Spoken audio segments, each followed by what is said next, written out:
President of the Westminster City Council and the President of the MAGIC Board of Directors. And MAGIC is the Mid-Atlantic Gigabit Innovation Collaboratory. And I'm here to talk to you about our Smart Home Project. So the MAGIC Smart Home Project is a prototype for a open architecture where we use sensors to collect data in 2 homes that are administered by a local nonprofit providing residential services for adults with intellectual disabilities. And we create a database and apply analytics to that database to improve health outcomes and quality of life for the residents in those homes.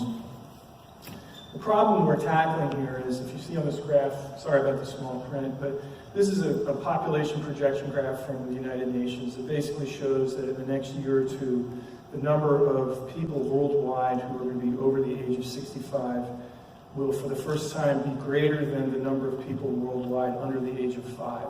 And this has 2 implications. One is the number of people worldwide that are going to need more intensive services from our healthcare system is going to increase steadily. And the second piece is that the labor pool for providing those services is going to shrink steadily.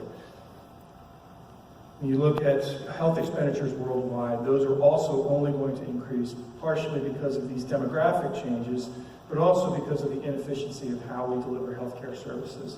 So we have to be better at this. We have to be smarter, and more efficient, and more effective using data and analytics.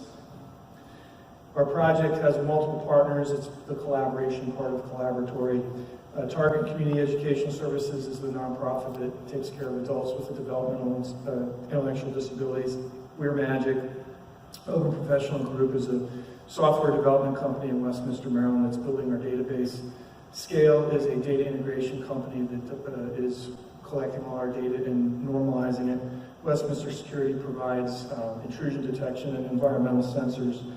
Entry Point Network provides a software-defined networking solution that will connect stakeholders in the project around the community. And Ting is the internet service provider on the Westminster Fiber Network, and they are providing internet service for the Smart Home Project.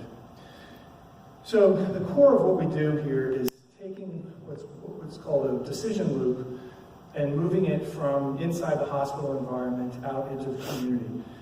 These decision loops, this is something you find in engineering and process controls, manufacturing, financial services. It's a common way of looking at collecting information, analyzing it, making decisions, and acting on it. So in healthcare, we do the history and physical, we look at vital signs, we get lab results, we look at patient records, and then we analyze that. We look for trends, we look for patterns, and we create what's called differential diagnosis. You rank for problems, most serious, most likely, and then you make decisions.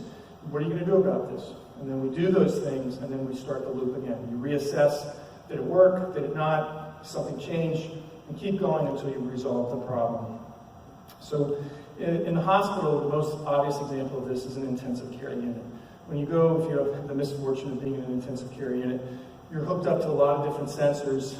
Constant streams of data are dumped into systems that have analytics built into them. When things change for the worse, there's an alert and your care providers react to it.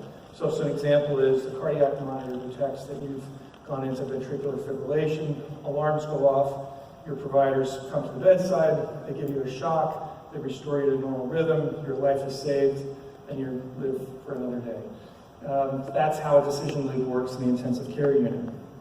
Well, in the emergency department, it's the same sort of thing, except now the scope of the data collection is different, and the time scale over which the time loop or the decision loop operates is a little bit longer. So now somebody comes in with symptoms consistent with, where they have a history of diabetes, and they come in with symptoms consistent with hypoglycemia or low blood sugar.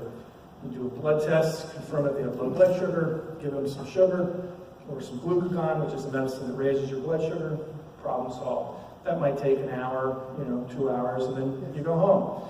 But again, similar process of data collection, analysis, decision, action, implementation. So what we're going to do is take that decision loop and move it out into the home. And the key pieces that we're going to do is create new ways to gather the data by implementing sensors in the homes and using the database that we build from these sensors apply analytics to help assist with caregiving in the home.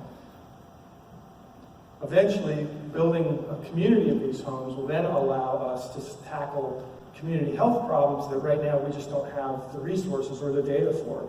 And we may be able to create analytics that will uncover new things, new ways to improve community health using the information and the analytics that we build off of a network of smart homes.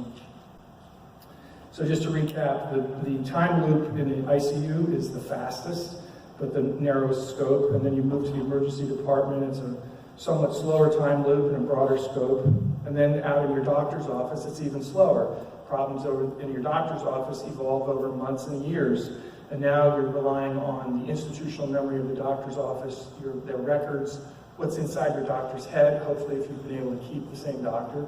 But if you don't keep the same doctor, where does that information go? It walks out the door. So then our plan is to move that whole process out into the home and then eventually into the community. So how do we do this? The first step is data collection. The Magic Smart Homes are going to collect data in 3 groups.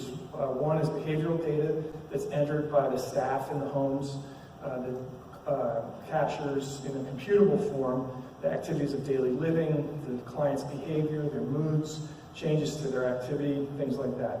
The second category is physiologic data. This is stuff that could be collected by a Fitbit or some sort of personal device, heart rate, respiratory rate, temperature, weight changes, activity level, how many steps, where they move around in the house.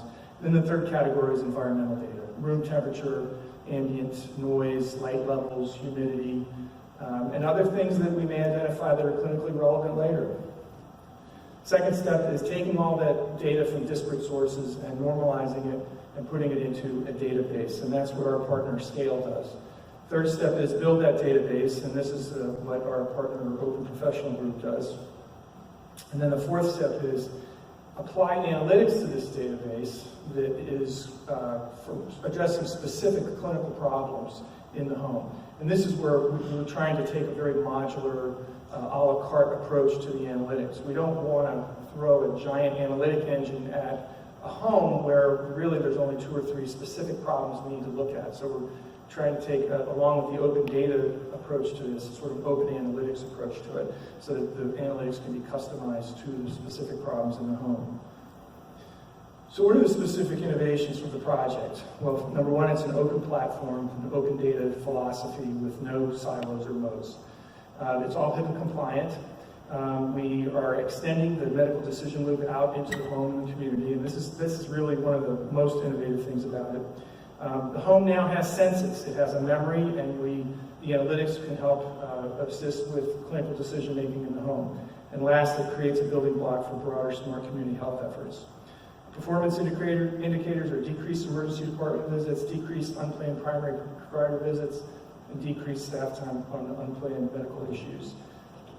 So next steps, more sensors, building the database, creating a clinical dashboard, testing analytics, and then connecting stakeholders via software-defined networking.